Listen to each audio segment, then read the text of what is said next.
Paz do Senhor a todos, amém? Bom dia. A gente vai estar retomando a nossa aula de semana passada sobre escatologia, estudo dos finais dos tempos.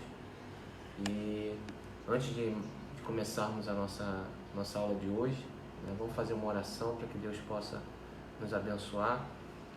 E eu tenho certeza que muitas vidas serão alcançadas através desse estudo, amém? Quero te convidar a iniciar esse dia de hoje em oração comigo. Curva a tua cabeça, fecha os teus olhos.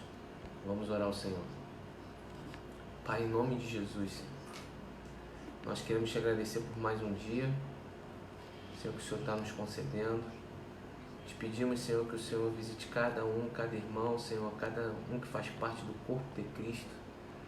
Nessa manhã, Pai, onde pessoas estão reunidas de forma, Senhor, virtual para estudar a Tua Palavra, para conhecer mais, Senhor, da Tua Palavra. Que o Senhor possa tirar dos nossos corações toda ansiedade, Senhor, todo medo, seja retirado de nós, e que o Senhor venha, Pai, nos trazer segurança, paz e amor. Em nome de Jesus, Senhor, nos abençoe nesses momentos que vamos estar juntos, dividindo, conversando. E em nome de Jesus, Pai, te pedimos que o Senhor e o Teu Espírito Santo possam nos guiar pela Tua Palavra e revelar a Tua vontade para nós. Em nome de Jesus. Amém. Amém. Então a gente vai estar hoje voltando justamente ao estudo escatológico. Na semana passada nós falamos sobre as 70 semanas de Daniel. Eu comentei sobre a apostila de escatologia, que é essa aqui que está na minha mão, certo?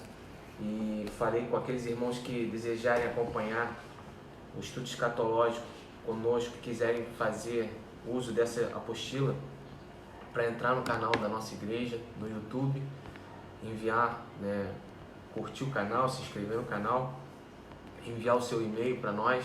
Nós estaremos disponibilizando essa apostila em PDF, tá? E hoje nós estamos aqui, retomando esse estudo.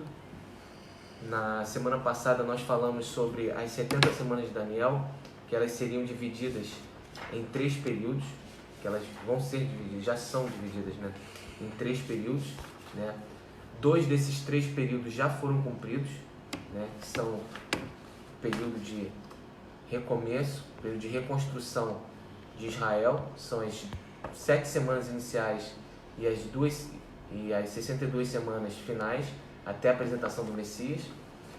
Isso está lá em Daniel 9, 24 até o 27, certo? E as 69 semanas iniciais foram cumpridas com a apresentação de Jesus em Jerusalém no dia de Domingo de Ramos. Isso foi objeto do nosso estudo na semana passada. Então nós vemos que o marco de início das 70 semanas foi a assinatura, foi o decreto do rei Artaxerxes no ano de 444 a.C. Está lá em Neemias 2, versículo 1 ao 8, registro desse decreto. Deu início às 70 semanas de Daniel. Passaram-se 7 semanas iniciais, mais 62 semanas, como o profeta Daniel revelou, e foi apresentado o Messias em Jerusalém. E assim como foi revelado pelo profeta Daniel, o Messias foi apresentado em Jerusalém e foi morto logo depois da sua apresentação. Ou seja, a palavra se cumpriu justamente na apresentação de Jesus em Jerusalém, no Domingo de Ramos, e a sua morte, na Páscoa. Ele é o Cordeiro Pascual. Logo depois disso, o Cordeiro foi morto e ele ressuscitou, glória a Deus por isso. E nós entramos no período que nós chamamos de Era da Igreja, ou Tempo dos Gentios, ou Dispensação da Graça. Esse período ele é caracterizado porque a igreja nasce nesse período, nasce com o dia de Pentecostes, é o marco de criação da igreja, e desde então, a igreja está na face da terra, o Espírito Santo é enviado para a igreja como consolador, e Jerusalém, logo após a morte de Jesus, 70 depois de Cristo, Jerusalém é destruída pelo Império Romano, se cumprindo a profecia de Daniel também, lá em Daniel 9:26. Né? Diz que a cidade seria destruída pelo príncipe que iria de vir, né? pelo povo do príncipe que haveria de vir. Daniel 9:24 a 27. Então, essa palavra se cumpriu. Jerusalém foi destruída, né? O povo judeu foi disperso, a igreja nasceu e pela perseguição ela também foi dispersa. Então, os apóstolos pregaram o evangelho a todo mundo, né? E hoje nós estamos vivendo esse período, que é o período da dispensação da graça, né? E quando esse período vai terminar? E é isso que nós iremos estudar hoje, certo? Esse período, como eu falei, as 70 semanas de Daniel, elas são marcadas por 3 períodos distintos. 7 semanas iniciais, mais 62 semanas que já foram cumpridas. E falta a última semana. E lá em Daniel 9:27, né, a profecia diz o seguinte, que quando ele firmar um acordo com muitos, será iniciada a última semana. Então, o marco de início da última semana é um acordo, acordo de paz, um decreto, uma eleição, não sei como vai ser isso, mas vai ser assinado um acordo, vai ter algum documento, vai ter alguma eleição, né, para que o anticristo possa assumir o controle, o governo, né, do mundo que nós conhecemos como é hoje, certo? Então, o marco de início da última semana é o acordo de paz. Até que isso aconteça, nós estaremos vivendo no período da graça, certo? Na dispensação da graça, na era dos gentios, né? Na era da igreja. Então, na semana passada nós vimos, né, as características que nós cremos, né? Nós temos certeza que essa profecia de Daniel se cumpriu em Jesus, pelo fato de Jesus ser o único homem na face da terra que consegue convergir toda essa profecia das 70 semanas de Daniel. Jesus, ele é apresentado no domingo de Ramos, na data precisa que Daniel disse que ele seria apresentado, ou seja, cumprindo as 69 semanas, ou seja, 483 anos depois do início da marcação das 70 semanas com o decreto do rei Dário, né, do rei Artaxerxes, Jesus é apresentado em Jerusalém, 483 anos depois, lunares, anos, lembra que eu falei na semana passada, os anos proféticos são anos do calendário judaico, 360 dias, né, não obedece o nosso calendário, certo? Jesus foi morto depois da sua apresentação, né, ele foi morto, e após a sua morte, Jerusalém foi destruída. 70 depois de Cristo, Jerusalém foi destruída. E essa profecia diz que haveria guerra, ou seja, haveria um período de ausência de paz em Jerusalém, em Israel, muito grande, desde esse período, né, desde da morte de Jesus, até que o decreto, que o acordo do anticristo seja assinado.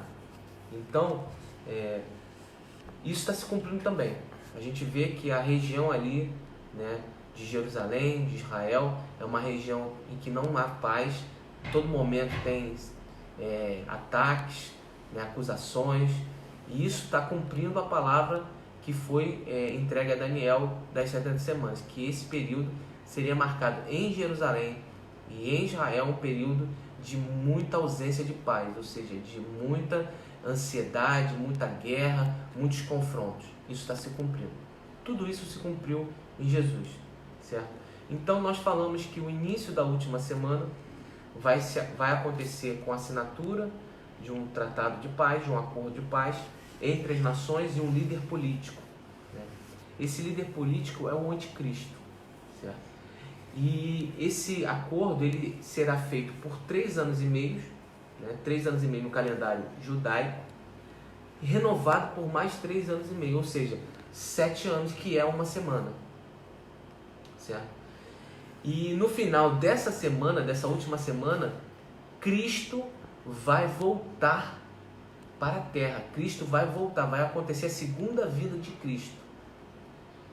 Só que a segunda vinda de Cristo, ela vai acontecer de forma diferente da primeira vinda de Cristo. Cristo, na primeira vinda, ele veio como Cordeiro de Deus para ser morto pelos nossos pecados e expiar a iniquidade do meio daqueles que creem no nome dele. Na segunda vinda de Cristo, Cristo não vai vir como Cordeiro, ele vai vir como leão da tribo de Judá. Ele virá como, sim, um governante para tomar o controle do mundo, das nações e pisar o anticristo, a besta e os falsos profetas, certo? Então, esse é o cenário em que vai acontecer. O anticristo será apresentado. E quem é o anticristo? Qual é o perfil do anticristo? Vamos abrir lá em Zacarias. Lá em Zacarias, a Bíblia diz que o anticristo, ele é um pastor inútil.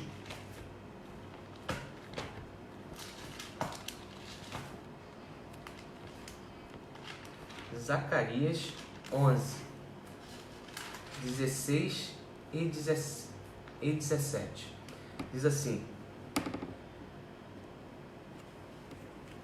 porque eis que levantarei um pastor na terra, que não visitará as ovelhas que estão perecendo, não buscará a desgarrada, não sarará a doente, nem apacentará a sã, mas comerá da carne da gorda e despedaçará as unhas. Ai do pastor inútil que abandona o rebanho à espada, cairá sobre o seu braço e sobre o seu olho direito, e o seu braço completamente se secará, e o seu olho direito completamente se escurecerá. Ou seja, uma das características que a palavra de Deus fala sobre o anticristo é que ele vai ser um falso pastor. Ele vai ser um pastor inútil, um pastor que não vai cuidar das pessoas, um pastor que não vai ter zelo pelas pessoas, não vai se importar com as pessoas, Isso é uma das características do anticristo. Segunda característica do anticristo, Daniel capítulo 7, versículo 8. Ele terá uma aparência de fragilidade. Daniel 7, versículo 8.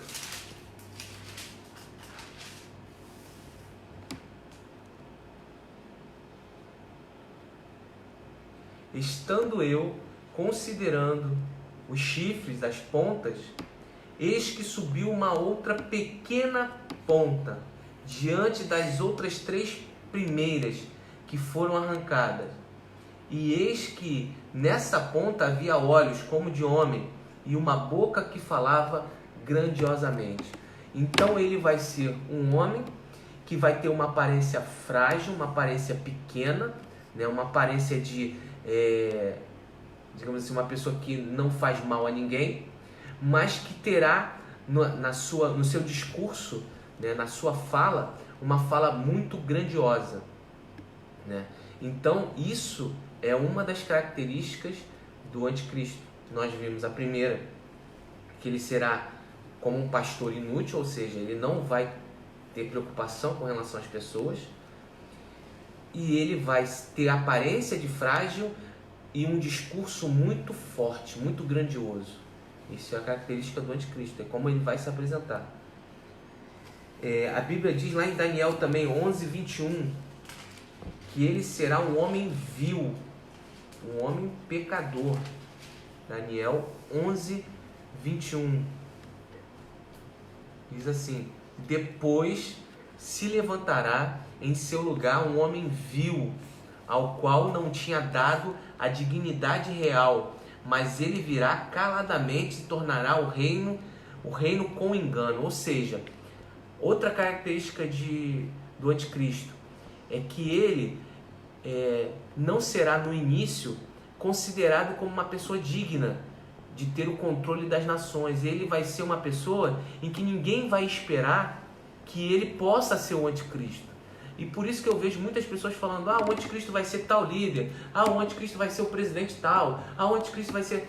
A Bíblia diz que o anticristo, ele vai ser apresentado ao mundo, mas o mundo, ele não vai despertar no mundo nenhuma digamos assim, nenhum desejo que esse homem possa ser o governante do mundo. Ele vai vir de forma inofensiva, ele vai vir se apresentar de forma quase que as pessoas não vão ver nele dignidade, né? Uma pessoa de berço, não vai ser uma pessoa que vai estar frequentando, né, digamos assim, o círculo de poder da nossa, do nosso planeta, digamos assim, ou seja, ele vai se apresentar como uma pessoa desconhecida, né? Vai ser como uma pessoa desconhecida e vai trazer, né, com ele esse discurso grandioso, esse discurso de mudança, e vai convencer a muitos justamente pela sua forma inofensiva e por ele não frequentar a roda dos poderosos, né? Que nesse período em que o anticristo vai ser apresentado na humanidade.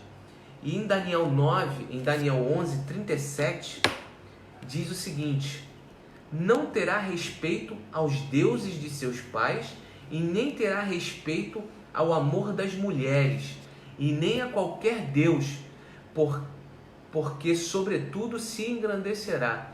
Então muitas pessoas afirmam que o anticristo ele terá a opção, né, da homossexualidade. Por quê? Porque na Bíblia diz que ele não respeitará as mulheres e nem considerará as mulheres. Então existe sim, né, uma linha, né, de estudo que afirma que o anticristo será um homem, mas que ele não terá relacionamento com mulheres, ou seja, ele terá uma opção sexual de homossexualidade, né? Então isso é uma das linhas e que a característica do anticristo vai ser muito forte, marcada por isso, por não considerar o amor das mulheres e nem respeitar os deuses. Nenhum deus ele vai respeitar, ele vai querer ser ele Deus, ele vai querer ser engrandecido, ele vai querer ser adorado, ele vai querer ser o centro das atenções.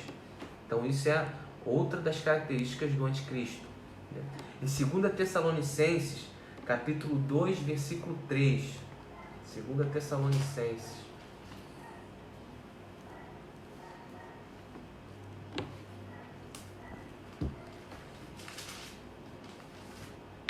Segunda Tessalonicenses, capítulo 2,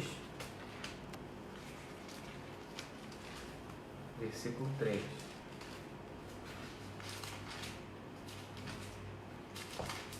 Estou abrindo aqui devagar para dar tempo também de todo mundo chegar lá. Capítulo 2, 2 Tessalonicenses, versículo 3. Eu vou ler desde o versículo 1 para poder fazer uma contextualização. Ora, irmãos, rogamos pela vinda do nosso Senhor Jesus Cristo e pela reunião com Ele, que não nos movais facilmente do nosso entendimento, nem vos perturbeis, porque quer no Espírito, quer na palavra, quer por epístola, como de nós, o dia de Cristo já está perto. Ninguém de maneira alguma vos engane, porque não será assim sem que antes venha a apostasia, ou seja, né, o afastamento de Deus, e se manifeste o homem do pecado. Então outra característica do anticristo é que ele será um homem do pecado. Ele será um homem, né, do pecado, que vai promover o pecado, a iniquidade, o filho da perdição. É o que está escrito aqui em Tessalonicenses 2, versículo 3. Ele será o homem do pecado. Ele vai dizer, ele vai afirmar e vai incentivar as pessoas a praticarem toda sorte de engano, toda sorte de afastamento com Deus, toda sorte de apostasia. Ele será apelidado de filho da perdição. Então, muitas pessoas vão ver no anticristo, né, um respaldo para fazer tudo aquilo que as suas concupiscências carnais desejam. Ele vai ser um exemplo da iniquidade e do pecado. Em 2 Tessalonicenses 2, versículo 8, diz que então será revelado o iníquo. Uma das outras características do anticristo é a sua iniquidade, né? A sua sujeira. Ele é o iníquo. Será revelado a quem o Senhor desfará pelo sopro da sua boca e aniquilará pelo resplendor da sua vinda. Então, uma das características, outras características do anticristo é a sua iniquidade, a sua sujeira, né? A blasfêmia que vai sair da sua boca. Então, nós repassando as características do perfil do anticristo, ele será um pastor inútil, que não terá cuidado com as pessoas, ele terá uma aparência inofensiva, mas um discurso muito forte, ele não frequentará, ele será apresentado sem antes frequentar a roda dos poderosos, né, daqueles que já frequentam a geopolítica mundial. Ele promoverá o pecado, a iniquidade, a perdição. Ele desejará ser adorado e engrandecido, e muito provavelmente ele terá uma opção sexual, homossexualidade, ele será homossexual, né? Então isso é uma das características que a Bíblia fala sobre esse homem que representará o anticristo, que será o anticristo, né? Ele terá essas características. Mas que cargo esse homem vai ocupar? Ele vai ocupar um cargo político, né? Ele vai ocupar um cargo político. Ele usará de diplomacia para convencer as pessoas, né? Ele não vai usar de força no primeiro momento para que ele possa chegar ao poder. Ele não vai usar de força, ele vai usar de diplomacia, de convencimento, de engano, de mentira. É assim que ele vai chegar ao poder. E quando ele chegar ao poder, ele vai demonstrar uma capacidade muito grande para resolver os principais problemas mundiais. Não sei se está funcionando. Ele irá resolver muitos problemas mundiais com uma capacidade de sobremaneira. Então, assim, uma das coisas que vai marcar o governo do anticristo será a capacidade que esse anticristo vai demonstrar para liderar o mundo frente aos problemas mundiais como pobreza, fome, desigualdade, né? Epidemias, como nós estamos vendo hoje. Então ele será um homem com uma grande capacidade de liderança, né? E muitas pessoas vão justamente se assombrar e vão se render a essa capacidade de liderança e reconhecer nele um líder realmente da humanidade para esse período de 3 anos e meio mais 3 anos e meio. E aí a gente se pergunta, mas por que esse homem ainda não foi apresentado? Por que o anticristo ainda não assumiu o seu posto, né, de anticristo? Porque existe algo que o detém. E que algo é esse que o detém? 2 Tessalonicenses capítulo 2, versículo 6. Diz assim: e agora vós sabeis o que o detém, para que o seu próprio tempo seja manifestado. Então, aqui em 2 Tessalonicenses, capítulo 2, versículo 6, diz que o que detém ainda a apresentação do anticristo é a igreja. A igreja, o poder da igreja detém ainda a manifestação do Espírito Santo. Porque a Bíblia diz que a igreja, ela tem o poder de deter o inferno. As portas do inferno não prevalecerão contra a minha igreja, diz o Senhor Jesus. Então, a igreja estando presente na terra, ela impede a manifestação do anticristo. Por isso que nós vamos entrar agora justamente nos estudos sobre o pré-tribulacionismo. Tem uma pergunta sobre o anticristo. Nós temos uma pergunta aí sobre o anticristo. Da Bernadette. Bernadette está perguntando sobre o anticristo. Então, ele não será alguém chamativo? Será inicialmente discreto? Exatamente. Ele será uma pessoa muito discreta e com aparência inofensiva. Mas ele vai ter um discurso muito forte, né? Um discurso de muita autoridade, um discurso que aparentemente vai ter muita sabedoria no seu discurso, porque ele vai enganar as pessoas. Só que ele não pode vir com uma aparência de uma pessoa forte, impositiva. Ele tem que vir uma aparência, né, discreta, inofensiva, para que os outros que já estão ocupando o poder não vejam nele uma ameaça, entendeu? Então o anticristo ele vai ser uma pessoa que não vai estar ocupando o poder, vai vir para ocupar o poder, mas para ele chegar a ocupar o poder, ele não pode se apresentar como uma pessoa forte. Ele tem que se apresentar como uma pessoa discreta, inofensiva, né? E com um poder de discurso muito forte, né? Mais alguma pergunta? Alguém tem mais alguma pergunta sobre o anticristo? Para que a gente possa iniciar agora a falar sobre as correntes teológicas da vinda de Jesus Cristo e do arrebatamento da igreja. Pergunta se alguém tem mais alguma dúvida sobre Alguém tem alguma dúvida sobre o perfil do anticristo? Sobre mais alguma característica do anticristo? Lembrando que o anticristo, ele não vai ser uma pessoa que vai ser admirada assim, no princípio. Ele só vai ser admirado depois que ele chegar ao poder. Até ele chegar ao poder, como foi dito aqui, né, ele vai ser uma pessoa discreta, de aparência inofensiva, sem nenhum motivo de admiração, né, inicial. Ele só vai conseguir ter admiração à medida que ele receber a autoridade e começar a resolver os problemas mundiais. E na época que o anticristo será apresentado, vão haver muitos anticristos na Terra. Por isso que ninguém vai poder dizer, esse é o anticristo, aquele é o anticristo, porque a Bíblia diz lá em 1 João capítulo 2, você abrir a sua Bíblia lá em 1 João capítulo 2, diz que haverão muitos anticristos na Terra quando o anticristo for apresentado. Diz assim, 1 João capítulo 2, versículo 18. Filhinhos, já na última hora, como ouviste, vem o anticristo. Também agora muitos se têm feito de anticristos, por onde conhecemos que já a última hora está próxima. Ou seja, o anticristo será manifesto, o anticristo tomará o poder quando no mundo inteiro haverem muitas pessoas se dizendo anticristos. Então, por isso que não vai ser a igreja, nem ninguém vai conseguir perceber o anticristo, porque ele vai vir numa aparência camuflada, né? Ele vai vir como uma pessoa muito discreta e de muita sabedoria, tá?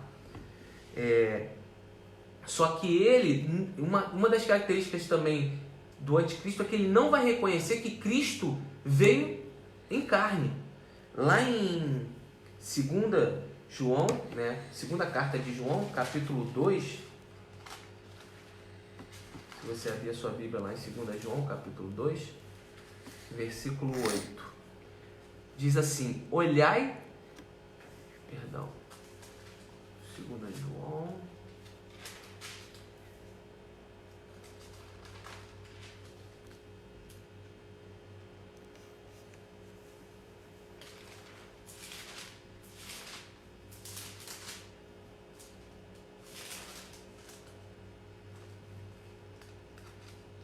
não é capítulo 8. Você falou primeiro 1 João 2,18. 2,18 e 2...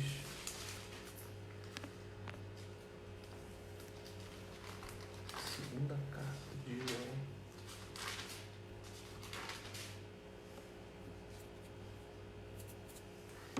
Capítulo 2, segunda carta de João, capítulo 2, versículo 7. Perdão, não é versículo 8. Diz assim, porque já há muitos enganadores que entraram no mundo, os quais não confessam que Jesus Cristo veio em carne. Esse tal é um enganador e o anticristo. Ou seja, a Bíblia diz que todo aquele que não confessa que Jesus Cristo veio em carne, ou seja, que Deus se fez carne através de Jesus Cristo, é o anticristo.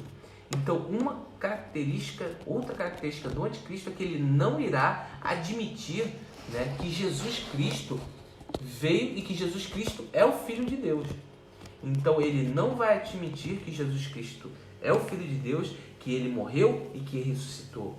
Ele não vai admitir, por isso ele é o anticristo. Ele vai adorar um Deus estranho. Em Daniel 11:39 diz que o anticristo vai adorar um Deus da guerra, um Deus de fortalezas. 11, 38 e 39. Daniel 11, 38 e 39. Diz assim: mas ao Deus das fortalezas e guerras honrará em seu lugar, e um Deus a quem seus pais não conheceram honrará com ouro, com prata e com pedras preciosas, e haver-se-á com castelos fortes, com auxílio do Deus estranho, aos quais o reconhecerão, e multiplicará a honra, e fará reinar sobre muitos, e repartirá a terra por preço.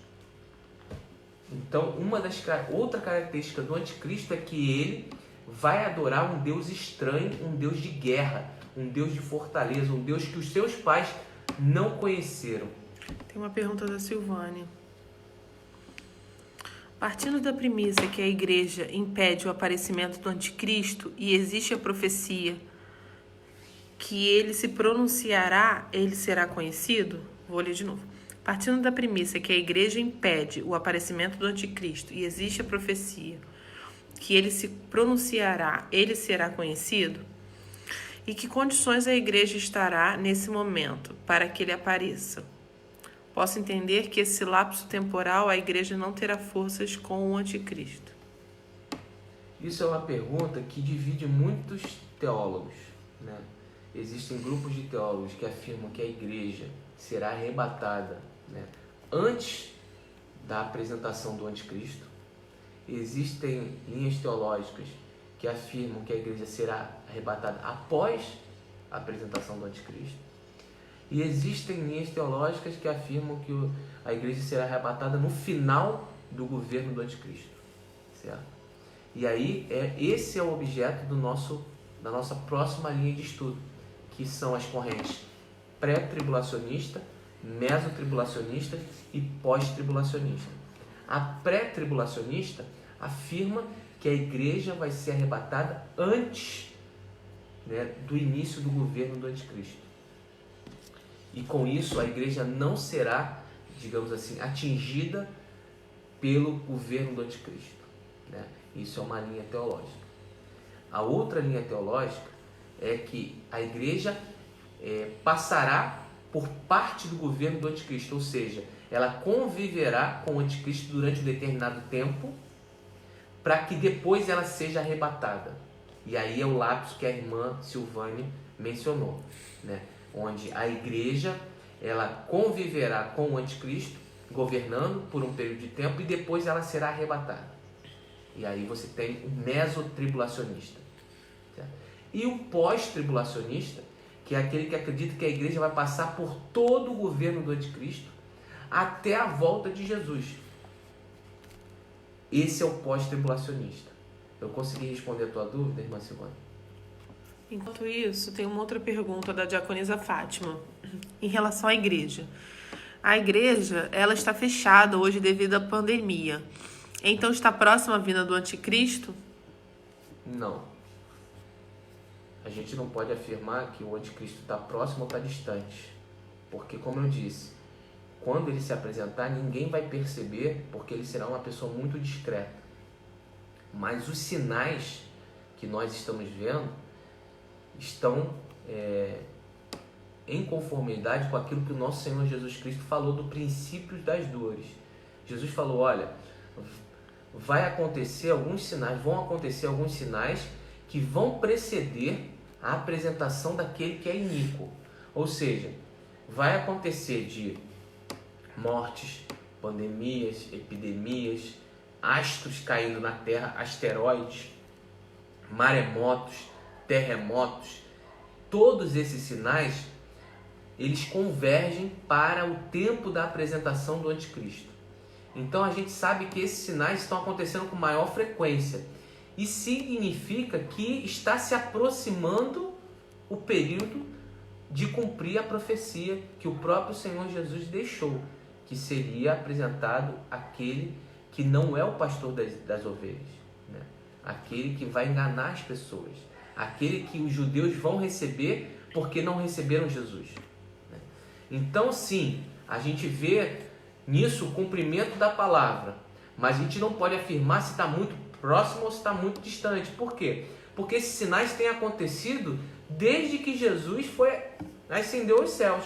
Desde que Jesus ascendeu aos céus, né, Jerusalém foi destruída, o povo de Israel foi disperso, houve o holocausto do povo judeu, o povo judeu foi perseguido, houveram mortes, houveram pestes, epidemias, terremotos, maremotos. Isso tem acontecido. Só que uma coisa que denota para a proximidade, né, da apresentação do anticristo é que o ciclo dessas coisas acontecendo, elas estão começando o ciclo a diminuir cada vez mais o tempo, ou seja, os terremotos estão acontecendo de forma mais constante, os maremotos, tsunamis estão acontecendo de forma mais constante, né? As epidemias estão se tornando mais constantes. Por exemplo, há algum tempo atrás nós falávamos de H1N1. Há outro tempo atrás, um pouquinho mais recente, nós falávamos do coronavírus. E agora nós estamos falando do novo coronavírus, ou seja, são 3 epidemias em um curto espaço de tempo. Isso demonstra que esse ciclo de maremotos, terremotos, epidemias está se encurtando. E isso é um sinal de que a proximidade da manifestação do anticristo está próxima. Mas quanto tempo isso está próximo, nós não sabemos. Por quê? Porque Deus não permitiu que a igreja saiba. Mas vai chegar um momento que Deus vai revelar. Certo? Espero ter respondido a tua pergunta, diaconisa. Não tem mais perguntas. Então, já que nós não temos mais perguntas, passando pela pergunta da irmã Bernadette, depois da irmã Silvânia e depois da diaconisa Fátima, né? A primeira pergunta foi da irmã Bernadette sobre a característica do anticristo, e eu confirmei que o anticristo será uma pessoa discreta, né? A pergunta da Silvânia é sobre a convivência da igreja com o anticristo. É uma pergunta difícil, existem várias linhas teológicas sobre isso.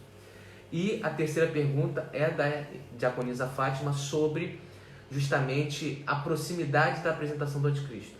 Nós sabemos que esses sinais estão cada vez mais constantes, mas o quão próximo está a apresentação do anticristo a gente não sabe, né? Mas o fato é, esses sinais estão acontecendo, né? Nós podemos afirmar que está mais próxima a apresentação do anticristo. Agora, quanto mais próximo está, nós não sabemos, tá? Agora, uma coisa que nós sabemos é a vinda de Jesus vai acontecer depois de 7 anos da assinatura do acordo de paz das nações com o anticristo, porque vai faltar 1 semana para o retorno do Messias. Então a Bíblia ela não diz quando vai acontecer o arrebatamento, a Bíblia não diz quando vai acontecer a assinatura do acordo de paz, mas ela diz quando Jesus vai voltar. Por isso que a vinda de Jesus é um evento que nós acreditamos ser um evento separado do arrebatamento da igreja. Porque a vinda de Jesus tem data e hora marcada para acontecer. 7 anos depois da assinatura do acordo de paz do anticristo com as nações, vai acontecer a segunda vinda de Jesus. Qual o local? No Monte das Oliveiras, no mesmo local que ele subiu, ele vai descer, ele vai voltar, vai aprisionar Satanás e vai lançar o falso profeta e a besta no lago de fogo e enxofre. Ponto. Isso vai acontecer depois de 7 anos da assinatura do acordo de paz. Agora, quando a igreja será arrebatada? Essa é a pergunta que nós vamos começar a estudar agora, certo? Vamos abrir aqui a nossa apostila e vamos... a pergunta que muitas pessoas se fazem é: a igreja vai passar pela grande tribulação? A igreja vai conviver com o domínio do anticristo? Primeira coisa, a Bíblia nunca falou de forma explícita sobre isso, certo? Jesus em nenhum momento falou de forma explícita sobre isso, nenhum profeta falou de forma explícita sobre isso. Analisando o que a Bíblia nos traz, nós vemos que no livro de Apocalipse, né, a igreja ela começa a ser mencionada no livro de Apocalipse. A igreja já tinha nascido quando o Apocalipse foi escrito. A igreja já havia nascido. A igreja é mencionada no livro de Apocalipse até o capítulo 3 de Apocalipse. Nas cartas às igrejas, o apóstolo João, ele menciona a igreja do Senhor até o capítulo 3 de Apocalipse. Depois do capítulo 3, a igreja só volta a ser mencionada no final do livro de Apocalipse. Então, do capítulo 3 até o final do livro de Apocalipse, a igreja não é mais mencionada. Então, existem, linhas teológicas que afirmam que um dos motivos da igreja não conviver com o domínio do anticristo é a falta da sua menção no livro de Apocalipse, nesse período em que o anticristo estará governando, certo?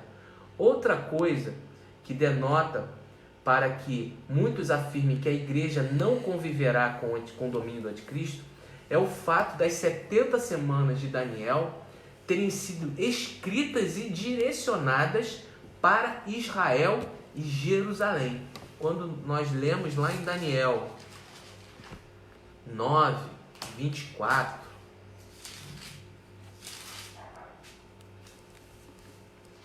tem uma pergunta, tá, pastor? Daniel 9, 24 diz: 70 semanas estão determinadas sobre o seu povo e sobre a sua santa cidade. Ou seja, essa profecia está direcionada ao povo de Israel e à cidade de Jerusalém. A igreja não havia nascido. E aí muitos teólogos afirmam que a igreja e Israel são o povo de Deus, né? A igreja é o povo de Deus, é a família de Deus, né? Israel também é uma nação separada, é um povo eleito. Só que a igreja e Israel são coisas distintas. Israel nasceu muito antes da igreja. O projeto Israel é um projeto anterior ao projeto igreja. Então, tratar a igreja como Israel é um erro, porque Israel é uma coisa e a igreja é outra coisa. Nós temos uma pergunta. Da Bianca. O tempo de Deus não é o mesmo do nosso? Essa contagem de 7 anos é no calendário? A contagem de 7 anos é no calendário judaico, profético. 360 dias tem um ano. Então a gente está falando aí de 2.520 dias, certo? Em 7 anos. Então esse tempo de 7 anos são esses 2.520 dias. Ou seja, do dia em que for assinado o tratado do acordo de paz com o anticristo até o final dos 2.520 dias, Jesus vai voltar em Jerusalém, no Monte das Oliveiras. Respondi a pergunta da Bianca? Mais alguma pergunta? Então, a visão que nós temos sobre a profecia das 70 semanas de Daniel, ela é uma profecia direcionada unicamente ao povo de Israel e a Jerusalém. A igreja, ela foi formada muito tempo depois. Então, a igreja e Israel são coisas distintas.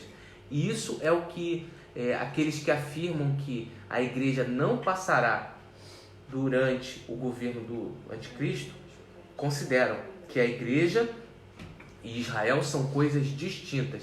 Então, baseado nessa diferença, aqueles teólogos, e eu também acredito nisso, a igreja não passará pela grande tribulação, ela será arrebatada. Jesus Cristo prometeu, uma das outras coisas é que Jesus Cristo prometeu que guardaria a sua igreja. Se Jesus Cristo prometeu que guardaria a sua igreja e que ele é o cabeça da igreja, como a igreja vai ficar sujeita ao anticristo? Porque no período da grande tribulação, toda a humanidade estará sujeita ao anticristo. Então, se Cristo é o cabeça da igreja, durante a grande tribulação, Cristo deixará de ter o controle da igreja, porque o controle da igreja passará para o anticristo. Porque ele terá autoridade para fechar, mandar matar, mandar fazer sinais e prodígios durante o seu governo. Então Cristo deixará de ser o cabeça da igreja e passará o domínio para o anticristo. Então, uma das linhas teológicas que afirma que a igreja não passará pela grande tribulação é que, se a igreja passar pela grande tribulação, Cristo deixará de ser o cabeça, deixará de ter o controle, e esse controle passará para o anticristo, porque ele terá controle sobre toda a humanidade.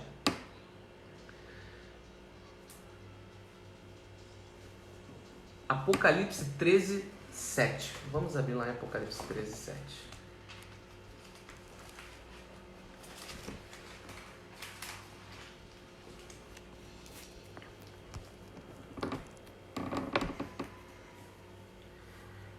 Apocalipse 13, 7 fala sobre o poder que o anticristo vai ter sobre todos, inclusive aqueles que não foram arrebatados.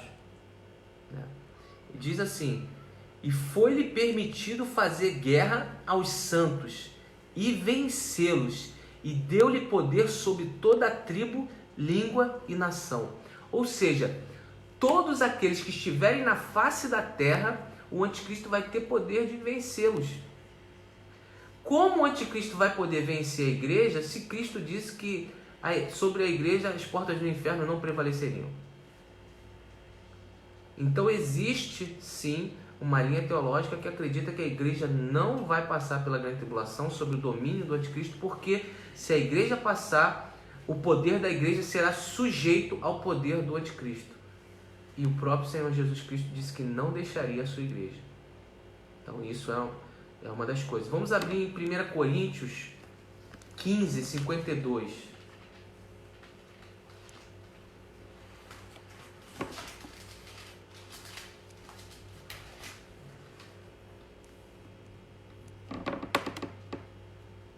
Porque as pessoas me perguntam: pastor, qual é a diferença da trombeta que vai tocar para o arrebatamento e a trombeta que toca durante a grande tribulação? Certo? Porque durante a grande tribulação, trombetas serão tocadas, selos serão abertos, anjos e demônios receberão autoridade para fazer sinais. Só que o arrebatamento da igreja, há um toque de uma trombeta diferente para o arrebatamento da igreja. Vamos abrir lá em 1 Coríntios 15, 51.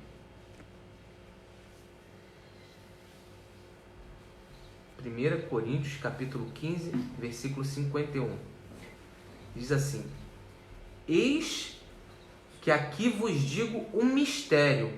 Na verdade, nem todos morreremos ou dormiremos, mas todos seremos transformados. Num momento, num abrir e piscar de olhos, ante a última trombeta. Porque a trombeta soará, e os mortos ressuscitarão incorruptíveis, e nós seremos transformados, porque convém que isto que é corruptível se revista de incorruptibilidade, e o que é mortal se revista de imortalidade. E quando o que é corruptível se revestir de incorruptibilidade, isto que é normal se revestir de imortalidade, então se cumprirá a palavra que está escrita: tragada foi a morte a sua vitória. Onde está, ó morte, o teu aguilhão? Onde está, inferno, a tua vitória? Ora, a morte e o aguilhão é o pecado, e a força do pecado é a lei, mas a graça de Deus que nos dá vitória por meio do nosso Senhor Jesus Cristo. Então, aqui o apóstolo, ele afirma que a trombeta que fará a igreja arrebatar será uma trombeta instantânea, certo? Será uma trombeta que vai ser um piscar de olhos, abrir e fechar de olhos. Em milésimos de segundo, a igreja será arrebatada. Ou seja, o toque da trombeta não vai ser um toque longo, vai ser um toque curto, né? Vai ser um toque curto, diferente da trombeta que está escrita lá em Apocalipse 10. Vamos ler lá em Apocalipse 10. Ah, Marcelo está falando também. Apocalipse 10, versículo 7.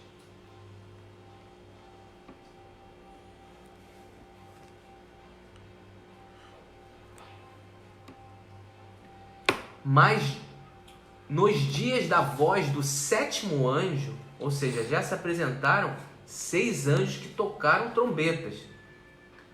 Quando tocar a sua trombeta, ou seja, já ocorreram outros toques, se cumprirá o segredo de Deus, como anunciou aos profetas e aos seus servos. E a voz que eu do céu tinha ouvido tornou a falar comigo. Vai, toma o livrinho da mão do anjo que está em pé sobre o mar e sobre a terra. Fui ao anjo, tomei, dá-me o livro, e ele me disse, toma e come-o. E ele fará amargo o teu ventre, mas a tua boca doce como mel. Então a trombeta na qual aí, né, o apóstolo João está mencionando, ele fala que o 7º anjo tocou a sua trombeta. Então 6 anjos tocaram trombetas antes desse anjo, ou seja, foram 6 toques de trombeta até o 7º toque da trombeta. Então são toques distintos.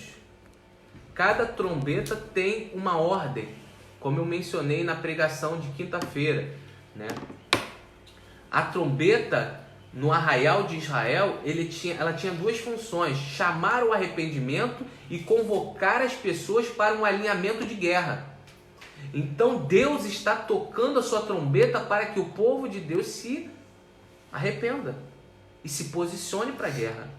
Está chegando, a nossa luta não é contra a carne nem contra o sangue, mas contra os principados e potestades e hostes celestiais da maldade. Temos uma pergunta da Marcele. É uma saudação. A paz do Senhor, pastor Fernando e pastora Fabiana. Deus seja louvado em nome de Jesus. Lembrando da aula de escatologia no seminário teológico. Amém. É isso, temos que lembrar sempre. A Marcele não está aqui no Brasil, não. É. Pergunta onde ela está. Marcele, depois escreve para nós onde você está, se você está aqui no Brasil, se está na América Latina, nos países que você faz missões, para que a gente possa também estar te acompanhando e estar enviando as nossas saudações também para você. Amém?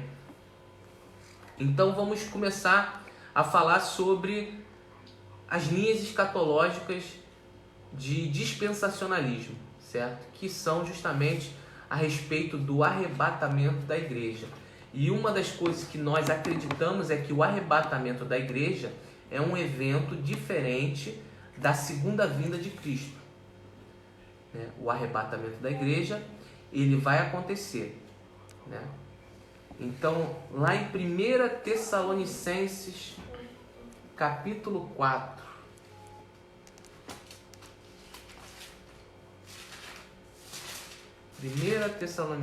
capítulo 4. Marcelo falou que está no Paraguai. Está no Paraguai, Marcelo. Então, uma saudação para você, Marcelo, no Paraguai. Deus abençoe as missões que você tem feito. Deus te sustente, te honre.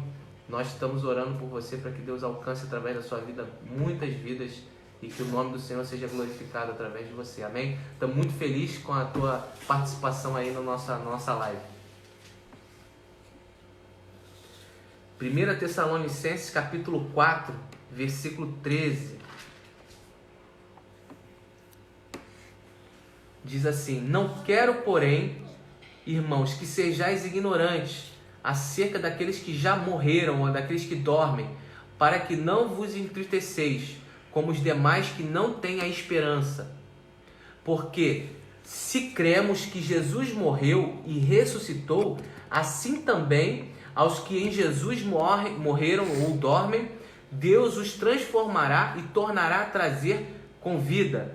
Dizemos, pois, isto pela palavra do Senhor, que nós que ficarmos vivos para a vinda do Senhor não precederemos os que dormem, porque o Senhor descerá do céu com alarido e com voz de arcanjo e com a trombeta de Deus, e os que morreram em Cristo ressuscitarão primeiro.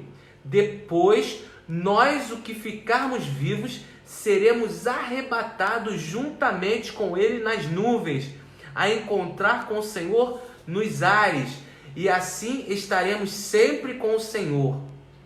Portanto, consolai-vos uns aos outros com estas palavras. Então, o que o apóstolo Paulo está nos ensinando é que antes daqueles que estão vivos serem arrebatados, aqueles que morreram vão ressuscitar. Eles vão ressuscitar antes que aqueles que estão vivos sejam arrebatados. E todos iremos, tanto os mortos que ressuscitaram, quanto os vivos que forem transformados, encontraremos com Jesus nas nuvens, certo? Isso acontecerá no arrebatamento da igreja, certo? Então, aqueles que morreram ressuscitarão, e aqueles que estão vivos receberão um corpo glorioso, certo? Para estarem com Jesus. Então, o pré-tribulacionismo é a linha teológica que defende que a volta de Cristo se divide em duas etapas. A primeira etapa, o arrebatamento, né, que vai acontecer de forma secreta, a igreja vai ser arrebatada, né, sendo que todo mundo vai ver o arrebatamento da igreja, ou seja, pessoas vão desaparecer e logo após acontecerá o período de grande tribulação. Por quê? Vai se estabelecer um caos no mundo por causa do arrebatamento da igreja, né? Pelo fato da igreja ser arrebatada, dos mortos ressurgirem, das pessoas sumirem e irem para o céu com Jesus, né? O mundo vai entrar em caos, em colapso. E aí acontecerá o surgimento do anticristo, né? Após esse arrebatamento da igreja. Essa linha é a linha pré-tribulacionista, certo? É a dispensacionalista pré-tribulacionista, que acredita que a igreja será arrebatada antes do início do governo do anticristo. E que, na verdade, o arrebatamento da igreja pode ser até um dos fatores que vai fazer que o anticristo surja na terra, para ele colocar em ordem a terra que vai entrar em caos. Porque a Bíblia diz, e o próprio Senhor Jesus Cristo diz, que nós somos o sal da terra. Enquanto a igreja estiver aqui, a terra não apodrece. A terra não... Qual é um dos fatores que fazem o sal na carne? É justamente impedir que a carne entre em decomposição, né? Então, o sal ele tem essa propriedade de impedir a decomposição da carne. Quando o sal é retirado da carne, a carne começa a morrer. Então, o mundo começará a morrer após a retirada da igreja da face da terra. E isso acontecerá com o arrebatamento da igreja, na visão pré-tribulacionista, que a igreja é arrebatada antes do início do governo. Então, para reforçar essa visão pré-tribulacionista, os teólogos, as pessoas que defendem, né, essa visão, estão respaldadas em algumas passagens da Bíblia que eu gostaria que você anotasse, para que depois você fizesse uma leitura. Romanos 8, capítulo 8, versículo 1, 1 Coríntios, capítulo 15, versículo 51. Então, uma das passagens que estão baseadas nessa visão pré-tribulacionista é Romanos, capítulo 8, versículo 1, 1 Coríntios, capítulo 15, versículo 51, 1 Tessalonicenses, capítulo 1, versículo 10, também em 1 Tessalonicenses, capítulo 4, versículo 17. 1 Tessalonicenses. 1 Tessalonicenses, capítulo 1, versículo 10. 1 Tessalonicenses, capítulo 4, versículo 17. E 1 Tessalonicenses, capítulo 5, versículo 9. E por fim, Apocalipse, capítulo 3, versículo 10. São os argumentos, né, dos teólogos e das pessoas que acreditam na linha teológica do pré-tribulacionismo, né? Dentro dessa linha, a interpretação é que a igreja não passará, né, pela grande tribulação. E a pergunta que muitas pessoas fazem é: se a igreja não passará pela grande tribulação, aonde estará a igreja durante a grande tribulação, durante o governo do anticristo? Certo? A resposta que eu dou para aqueles que me perguntam é: a igreja estará no céu, certo? A igreja recebeu um corpo glorioso para poder entrar no céu. Mas não é qualquer céu, ela vai entrar no trono de Deus. Ela será apresentada no céu como igreja pelo próprio Senhor Jesus Cristo. Então, durante o período do governo do anticristo na terra, a igreja estará sendo recebida no céu por Deus no seu trono. Só que, para sermos recebidos por Deus no trono de Deus, nós não podemos chegar até o trono de Deus com corpo carnal. Nós precisamos receber um corpo incorruptível, semelhante aos dos anjos. E por isso a igreja será arrebatada e terá o seu corpo transformado para um corpo glorioso. Essa é aquilo que nós acreditamos como pré-tribulacionistas dispensacionalistas. Existe uma linha teológica que acredita que a igreja será arrebatada durante, no meio ou em alguma parte da grande tribulação. Essa linha nós chamamos de mesotribulacionista. Ela defende que a igreja será arrebatada no meio da grande tribulação, na virada dos 3 anos e meio, entre o primeiro governo do anticristo e o segundo governo, certo? Porque a última semana ela será dividida entre a primeira etapa e a segunda etapa da última semana. Então, os mesotribulacionistas acreditam que a igreja vai ser arrebatada na transição entre a primeira metade da última semana e a última metade da última semana. Haverá 3 anos e meio de paz e 3 anos e meio de muita dificuldade. Esse sistema tem muitas... essa linha teológica ela tem muita similaridade com o pré-tribulacionismo.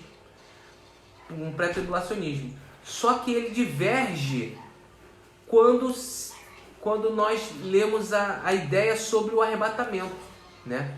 Porque a ideia sobre o arrebatamento, eles defendem que a igreja, que o arrebatamento não terá, né, a duração necessariamente de 7 anos. A corrente teológica do mesotribulacionista defende que o arrebatamento vai acontecer na metade da última semana, porque a grande tribulação não será durante os 7 anos inteiros do governo do anticristo, mas será apenas na última metade do governo do anticristo, ou seja, nos 3 anos e meio finais. E para esses 3 anos e meio finais é que a igreja será privada do domínio do anticristo. Então, nos 3 anos e meio iniciais, o mesotribulacionista acredita que a igreja vai estar na terra, vai conviver com o anticristo, mas não vai ser arrebatada. Somente quando o anticristo começar o domínio dele de guerra, de morte, de tribulação, é que ela vai ser arrebatada. É isso que acredita a corrente teológica do mesotribulacionismo. A principal diferença é a cronologia. Lá em 2 Tessalonicenses, capítulo 2, versículo 1. Então, em 2 Tessalonicenses, capítulo 2, versículo 1.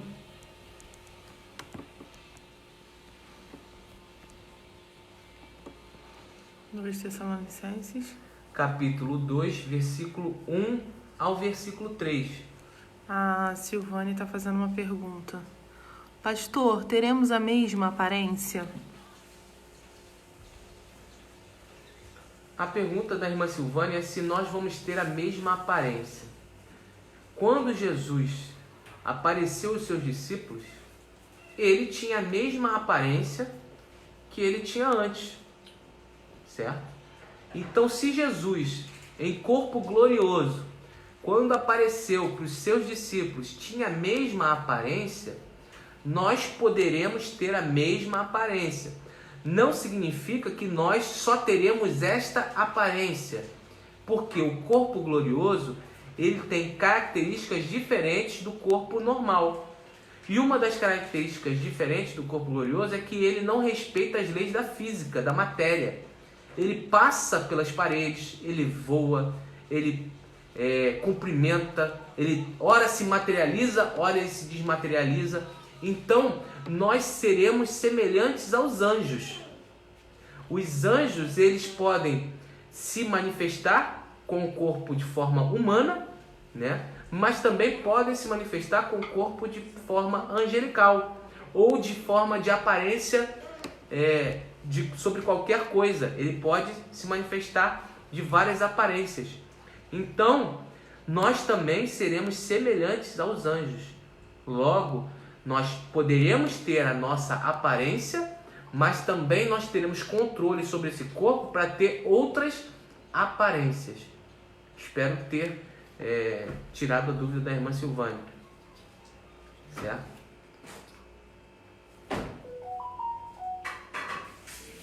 Então, continuando, né, sobre a corrente mesotribulacionista, lá em 2 Tessalonicenses, capítulo 2, versículo do 1 ao 3, o anticristo será revelado antes do arrebatamento da igreja. Além da combinação entre a primeira trombeta, né, entre a trombeta de 1 Coríntios, capítulo 15, 52, que nós lemos na parte pré-tribulacionista, com a corrente, com a trombeta de Apocalipse 11, versículo 15. Então, lá em Apocalipse 11, versículo 15,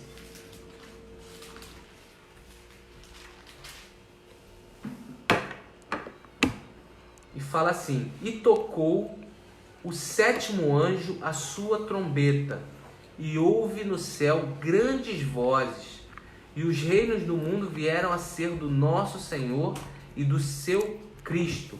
Ele reinará para sempre. Então, a corrente mesotribulacionista, ela se baseia na combinação dos versículos de 2 Tessalonicenses 2, 1 ao 3, 1 Coríntios, capítulo 15, versículo 52, e Apocalipse, capítulo 11, versículo 15. Então, sobre essas três passagens na Bíblia, a corrente mesotribulacionista afirma que a igreja conviverá com o anticristo, mas será arrebatada antes da grande tribulação, certo? Antes do período propriamente dito de carnificina, que é o que muitos chamam de meia-noite dos tempos. A igreja será arrebatada na meia-noite dos tempos, ou seja, quando o anticristo achar que vai poder matar a igreja, destruir a igreja, Cristo arrebatará a igreja. Então, essa é a visão da corrente teológica mesotribulacionista, ou seja, o anticristo vai receber o governo, vai reinar durante 3 anos e meio, e quando ele achar que ele vai poder voltar sua ira contra a igreja e matar toda a sua igreja, Cristo vai ressuscitar a sua igreja. Essa é a linha teológica mesotribulacionista. E por fim, a linha teológica pós-tribulacionista é aquela que defende que o arrebatamento da igreja e a segunda vinda da igreja são um único evento. Ou seja, no mesmo evento, Deus arrebatará a igreja e voltará para a terra e Jerusalém e Israel. Isso ocorrerá após o período da grande tribulação. Nessa interpretação, a igreja passará pela grande tribulação, que não precisa ser necessariamente um período de 7 anos. Ou seja, porque assim como o mesotribulacionista, o pós-tribulacionista acredita que a grande tribulação ela somente ocorrerá nos 3 anos e meio finais do reinado do anticristo. Então, eles acreditam que a grande tribulação será de 3 anos e meio e não de 7 anos, né, que são os 7 anos do governo do anticristo. Os principais argumentos da corrente pós-tribulacionista estão baseados no sermão de Jesus escatológico em Mateus 24, certo? Mateus 24, Marcos 13, Lucas 21, são os 3 sermões escatológicos registrados nos 3 evangelhos, certo? Nesses 3 evangelhos estão descritos o sermão escatológico de Jesus. Então, Mateus 24, Marcos 13 e Lucas 21. Que Jesus deixou claro que só voltaria após o período da grande tribulação. Então Jesus ele disse que somente retornaria depois que acontecesse o período do reinado do anticristo e da grande tribulação. Eles também se baseiam em 2 Tessalonicenses capítulo 2, versículo 3, que diz que o anticristo, que Cristo somente voltará após a manifestação do anticristo. 2 Tessalonicenses 2, versículo 3. E lá na carta de Pedro, segunda carta de Pedro, capítulo 3, o apóstolo Pedro descreve como o único evento. Vamos ler lá em 2 Pedro.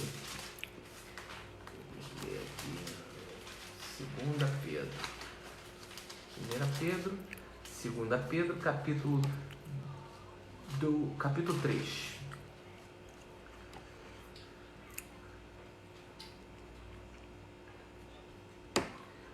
A partir do versículo 3, né? Sabendo primeiro isto, que nos últimos dias virão escarnecedores, andando segundo as próprias concupiscências, e dizendo: onde está a promessa da vinda de Cristo? Porque desde que meus pais dormiram, todas as coisas permanecem como desde o princípio da criação. Ou seja, as pessoas vão questionar se Cristo vai voltar realmente. Eles voluntariamente ignorarão a palavra. Ignorarão que pela palavra de Deus, já desde a antiguidade, existiram os céus e a terra, que foi tirada da água, do meio da água subsiste, pelos quais coisas pereceu o mundo desde então, coberto com o dilúvio das águas. Mas os céus e a terra agora existem pela palavra, se reservam como tesouro e se guardam para o dia do fogo, até o dia do juízo e da perdição dos homens. Mas, amados irmãos, não ignoreis uma coisa, que um dia para o Senhor é como 1000 anos, e 1000 anos como um dia. O Senhor não retarda a sua promessa, ainda que alguns a tenham por tardia, mas longânimo para convosco, não querendo que alguns se pereiam, senão todos venham a arrepender-se. Mas o dia do Senhor virá como ladrão de noite, no qual os céus passarão com grande estrondo, os elementos ardendo se desfarão, e a terra e as obras que neles há queimarão. Havendo, pois, de perecer todas essas coisas, que pessoas vos convém ser em santo trato e piedade, guardando, apressando-vos para a vinda do dia de Deus, que os céus em fogo se desfarão e os elementos ardendo se fundirão, mas nós, segundo a sua promessa, aguardamos novos céus e nova terra, que habita a justiça. Pelo que, amados, aguardando essas coisas, procurai que delas sejais achados imaculados e irrepreensíveis, e tendo por salvação a longanimidade do nosso Senhor, como também o nosso amado irmão Paulo vos escreve segundo a sabedoria que lhe foi dada, falando disto, como em todas as suas epístolas, entre as quais há pontos difíceis de entender, que indoutos e inconstantes torcem e igualmente as outras escrituras para a sua própria perdição. Ou seja, o apóstolo Pedro está dizendo que está validando as cartas de Paulo, 2 Tessalonicenses, 1 Tessalonicenses, Coríntios, acerca daquilo que ele escreveu sobre o acontecimento dos finais dos tempos, e diz que muitas pessoas torcem, ou seja, manipulam aquilo que o apóstolo Paulo escreveu. Vós, portanto, amados, sabendo isto de antemão, guardai-vos de que pelo engano dos homens abomináveis sejais juntamente arrebatados e descaiais das vossas firmezas. Antes crescei na graça e conhecimento do nosso Senhor e Salvador Jesus Cristo. A Ele seja dada a glória, assim, agora, no dia da eternidade. Amém. Então, nós fechamos aqui o nosso estudo de hoje, escatológico. Nós já temos aí um pouco mais de 1 hora de estudo. E na próxima semana nós estaremos falando sobre as teorias, né, amilenistas, pré-milenismo, né, a lei do duplo cumprimento, e iniciaremos os tópicos sobre os finais dos tempos, o milênio, novos céus e nova terra. Amém? Nós temos aqui nosso caderno de oração, e aqueles irmãos que têm nos acompanhado de forma online em nossos estudos e cultos e quiserem nos enviar nomes de pessoas, né, ou pedidos para que nós escrevamos aqui no nosso livro de oração, nós o faremos. Então escreva na nossa live ou nas nossas mídias sociais, se você deseja, né, que alguém ou apresentar alguma coisa para Deus, nós estaremos escrevendo nesse livro de oração e estaremos orando como nós fizemos ontem no monte, apresentando, né, esses pedidos de oração, os nomes que estão escritos no livro de oração, para que o Senhor escute a nossa oração e nos abençoe. Amém? Então, hoje nós queremos dar um grande abraço, né, no irmão que está fazendo aniversário, né, nosso evangelista Anderson. Hoje ele completa mais um ano de vida. Nós gostaríamos muito de estar com ele, mas nós queremos deixar aí o nosso abraço, o abraço da igreja e viva para o evangelista Anderson, sua família. Nós gostaríamos muito de estar reunido com ele hoje, comemorando, né, queimando uma carne, confraternizando, mas Deus não nos permitiu estarmos reunidos. Mas nós queremos deixar aqui o nosso abraço, né, e dizer que nós amamos muito você, desejamos que Deus o abençoe grandemente, que o Senhor possa continuar sustentando a tua vida. Nós te amamos, você é muito importante para nós, para a igreja, para a Viva, para o ministério, e eu tenho certeza que Deus continuará sustentando a tua vida, e nós somos muito gratos a Deus por termos a honra de estar lado a lado no ministério contigo.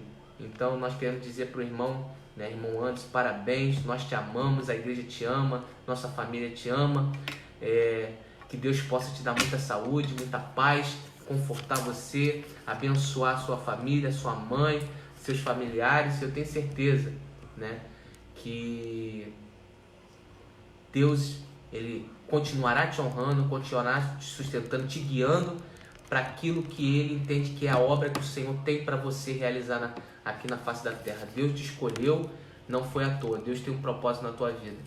Ontem nós recebemos as recomendações do Dr. Marcelo Fernandes, né, que nos pediu para continuarmos em casa, né, nos resguardando, porque essa pandemia, né, tem os números de infectados, de pessoas que estão em quadro grave, tem aumentado muito grande, de forma muito rápida e grande no Rio de Janeiro. Então ele nos orientou a permanecermos em isolamento, em quarentena, e da mesma forma que ele nos orientou, nós estamos orientando aqueles que estão nos ouvindo, né? É o momento de nós vigiarmos e orarmos. A palavra de Deus diz que nós temos que vigiar e depois orar. Não adianta a gente orar e depois vigiar. Então é um momento de nós vigiarmos e permanecermos em quarentena até que o Senhor possa mudar, né, a nossa condição. Então, por isso, nós queremos aconselhar todos os irmãos que puderem, que não saiam das suas casas, né, que não fiquem frequentando as ruas, né? É claro que você às vezes tem que comprar algo essencial para sua casa, mas se você tiver que fazer, tente fazê-lo de meio de delivery, né, que as pessoas entreguem na sua residência. Se não for possível, você tome todas as precauções para que a sua casa não seja exposta a esse vírus, tá bom? Que a graça e a paz do nosso Senhor e Salvador Jesus Cristo esteja sobre todos vós, e eu tenho certeza que Deus continuará abençoando a todos. Amém? Então nós estamos encerrando o nosso estudo de hoje. Temos certeza que na próxima semana Deus continuará falando conosco. E o nosso abraço de feliz aniversário para o evangelista Anderson. Nós queremos agradecer pela sua vida e vamos fazer uma oração agora pela vida do Anderson e para estarmos encerrando essa live. Amém? Feche os teus olhos se você tem algum pedido. Vamos encerrar com essa oração. Pai, em nome de Jesus, nós te agradecemos, Senhor, pelo aniversário do evangelista Anderson. Que o Senhor possa, Pai, nesse momento, receber os seus pedidos, abençoar a sua vida, sustentar, Senhor, sua família, seus filhos, seus netos, Pai. Senhor, em nome de Jesus, que o Senhor possa, de alguma forma, se manifestar na vida dele, para que ele possa ver, Pai, que a tua mão poderosa tem sustentado ele, tem guardado ele. Senhor, em nome de Jesus, nós te agradecemos agora, Senhor, por esse momento que estivemos durante o estudo bíblico sobre a escatologia. Que o Senhor abençoe cada irmão que participou dessa live, cada irmão que escreveu as suas dúvidas, que o Senhor possa alcançá-los e trazê-los ao conhecimento da tua palavra.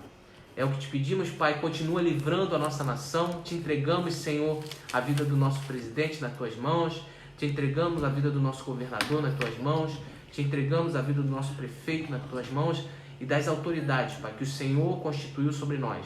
Que o Senhor possa dar sabedoria a eles, para que eles possam nos guiar por esse momento difícil. Em nome de Jesus. Amém.